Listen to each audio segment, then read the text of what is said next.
Oke, salam dan salam sejahtera, dan saya nak mengulas ya kenyataan yang dikeluarkan oleh Cikgu Bat apabila dia sangat marah dengan Datuk Seri Ibrahim dengan memanggil Datuk Seri Ibrahim Anwar memang dajal. Ini adalah hasil daripada ya Anwar Ibrahim dalam ucapannya telah pun mencabar pembangkang membongkar salah laku kerajaan. Jadi kenapa badut bodoh ni terlalu sakit hati dengan kenyataan itu? Kalau betul ada salah laku kerajaan, betul lah apa yang Datuk Seri Ibrahim katakan, bongkar. Jadi dia hari ini membuat kenyataan melalui peta dia, iaitu Pembela Tanah Air, yang mana peta ini adalah peta sesat. Jadi kawan-kawan jangan ikut masuk dalam grup peta ini, kerana peta ini akan menyesatkan kamu seperti mana yang badut ini sekarang ini sedang tersesat.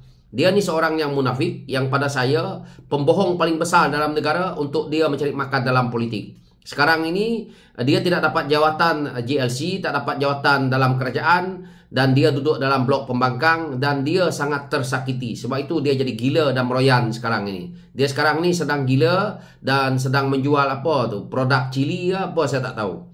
Cuma di sini saya lihat kenyataan dia. Yang pertama ya, cabaran Anwar Ibrahim supaya pembangkang membongkar salah laku kerajaan semalam dalam ucapan ketika pertemuan bulanan Jabatan Perdana Menteri semalam betul-betul munafik. Anwar ini tidak ubah, dajal, menipu dalam terang dan ugut supaya manusia percaya. Saya pun tak tahu dekat mana Datuk Seri Ibrahim ugut orang, tetapi cabaran yang diberikan oleh Datuk Seri Ibrahim kepada pembangkang, kepada geng-geng badut bodoh ni, agar membongkar salah laku kerajaan, ini adalah satu yang pada saya tidak perlu kita nak nafikan. Ini bukan ugutan. Ini adalah satu integriti yang betul-betul baik untuk kita melihat bahawa kerajaan yang ada hari ini perlu menunjukkan integriti mereka dalam pentadbiran. Jika ada salah laku, betul lah, maka dibongkar. Okey, yang kedua, sepanjang setahun rejim campuran hanat Harapan Nasional, rejim ini banyak kes salah laku korupsi yang terdedah dan dihalang siasatan ataupun sapu bawah karpet saja. Kalau badut tahu ada sapu bawah karpet, buat laporan SPRM. Sampai hari ini saya tidak nampak badut ini buat laporan SPRM. Malah yang pergi buat laporan polis pun bukan badut. Jadi dia menggunakan nama orang lain untuk buat laporan polis. Dia mengambil kesempatan di situ, berdiri di depan balai polis, buat kenyataan media. Apa tak bodoh namanya badut ni? Jadi dia tak payah cakap lah. Kalau dia dekat dengan saya bagi starlight dahi badut ni. Sebab apa? Kebangangan dia bercakap tak habis-habis setiap hari. Ya, dia cakap sepanjang tahun, sepanjang dia 33 bulan banyak perkara yang telah dilakukan, termasuklah Spenko yang akan disiasat oleh SPRM. Badut ni pihak berkuasa perlu siasat akaun dia, dari mana dia dapat duit.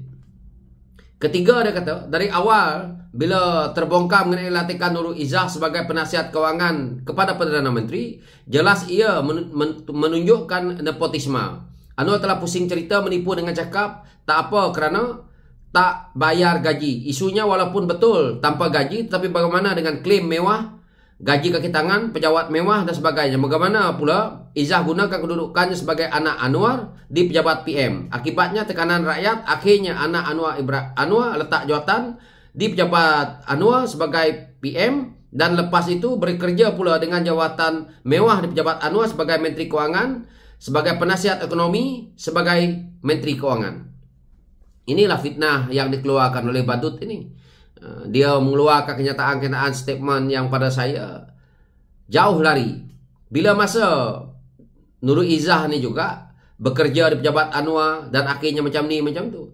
Dan memang wajar Nurul Izzah ini untuk kita letak di situ, kerana inilah satu-satunya orang yang kita boleh percayai untuk membantu Datuk Seri Anwar Ibrahim membongkar isu ketirisan yang berlaku zaman Perikatan Nasional.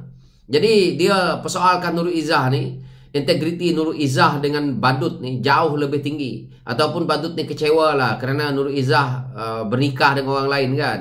Jadi dia sedih lah. Tak payahlah badut kau sibuk.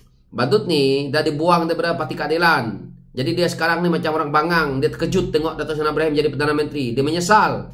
Kalau dia masih berada dalam kerajaan ataupun bersama dengan Parti Keadilan ya, sudah tentu hari ini dia dapatlah sedikit jawatan.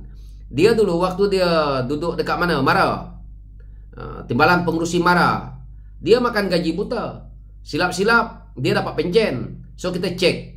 Kalau saya duduk dalam kerajaan hari ini, saya cek jawatan lantikan politik yang melibatkan badut ini, dan kalau ada pencen kita hentikan. Tak payah dia cakap banyak. Di sini juga dia mempersoalkan yang keempat, dalam isu Siva Kumar, ketika jadi Menteri Sumber Manusia, jelas terlibat kes rasuah RM97 juta. Pejabat menteri disita, disiasat, namun semua disorok, hanya menteri digugurkan dalam rombakan. Wang rakyat 97 juta hangus. Sedap aja mulut dia. Jadi benda ni saya harap YB Siva Kumar boleh lihat kenyataan yang dikeluarkan oleh badut ini. Saman pula dia ni. Nak tengok dia duduk tahu langit ni tinggi atau rendah. Kelima dia kata, korupsi tempatan banjir RTP hingga libat nilai bilion ringgit. Saya sendiri buat laporan apabila menemui hampir semua tajuk RTP yang ada perjanjian peguam di mana kontraktor sebelum masuk peringkat akhir Direct Award memilih dikendaki menandatangani perjanjian dengan individu dan syarikat tertentu. Melalui perjanjian syarikat setuju bayar 3%, 8% hingga 8% sebaik saja dapat SST. Antara fraksi yang syarikat itu bagi 10 juta jika SST ialah driver. Soalnya dia akan berkarir di poket siapa. Laporan saya tak disesat, namun saya diugut saman oleh Nik Nazmi. Laporan apa yang badut ni buat? Laporan SPRM dia tak buat. Laporan polis bukan badut yang buat. Sekarang ini Nik Nazmi saman dia sebab kamu menipu. Kalau kamu marah dengan Nik Nazmi saman kamu, maka kamu berlawan dekat mahkamah. Jika kamu rasa kamu tak bersalah. Nampak dia ni kaki pembelit. Saya harap Nik Nazmi saman badut ni puluh-puluh juta. Tapi tak ada duit dia puluh-puluh juta. Duit badut ni sekarang ni duduk jual ciri.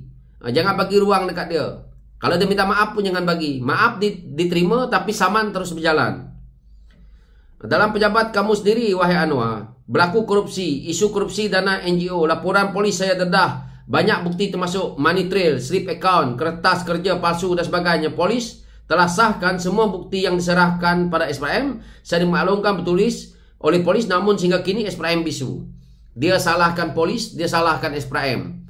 Tiap-tiap hari dia merungut macam tu. Tapi dia tidak pernah melakukan laporan dekat SPRM. Jadi pembohong. Dia nampak benda ni berlaku, dia suruh orang lain pergi buat laporan polis, pergi buat laporan SPRM, pergi badut buat laporan SPRM. Kita pun nak tengok. Ketujuh dia kata, itu sebelum masuk kes-kes melibatkan rejim lepas yang kamu jadikan tajuk utama pilihan raya. Namun akhirnya kamu juga sebahagian syaitan membisu LCS, korupsi Azam Baki dan sebagainya. Kamu hanya tipu rakyat, kata nak selesaikan jika berkuasa. Tengok, dia pergi balun pula ketua SPRM yang dilantik oleh Muhyiddin zaman dia. Kalau betul Azam Baki melakukan salah laku waktu kamu, kenapa kamu tak ambil tindakan? Kenapa hari ini baru nak melihat Azam Baki itu tidak betul? Jadi dia nak pergi buat laporan SPRM, dia pun takut sebab dia pergi balun ketua SPRM. Nah, ini masalah dia ni. Dengan polis pun dia balun. Polis yang betul dia je. Dia ingat Malaysia ni milik dia. Jika ke-8 dia kata, jika nak senarai semua salah laku rejim Jabatan maka kenyataan ini akan menjadi buku teks tempat. InsyaAllah dalam masa terdekat SAMM akan menerbitkan buku bertajuk Azam Baki, Sialan Penggalak Rasuah Malaysia.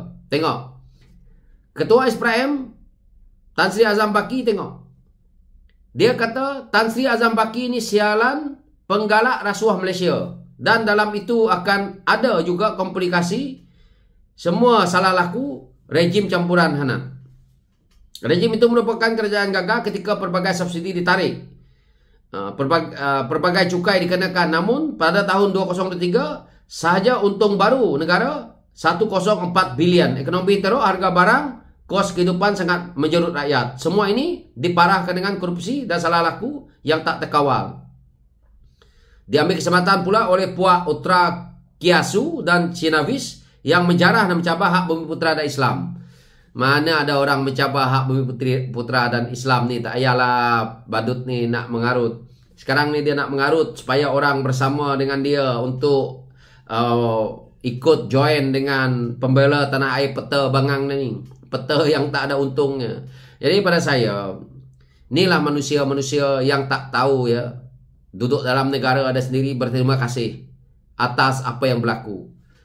Dia seorang saja yang menghentam Perdana Menteri macam ni, macam tu. Tetapi negara luar menyanjungi Perdana Menteri.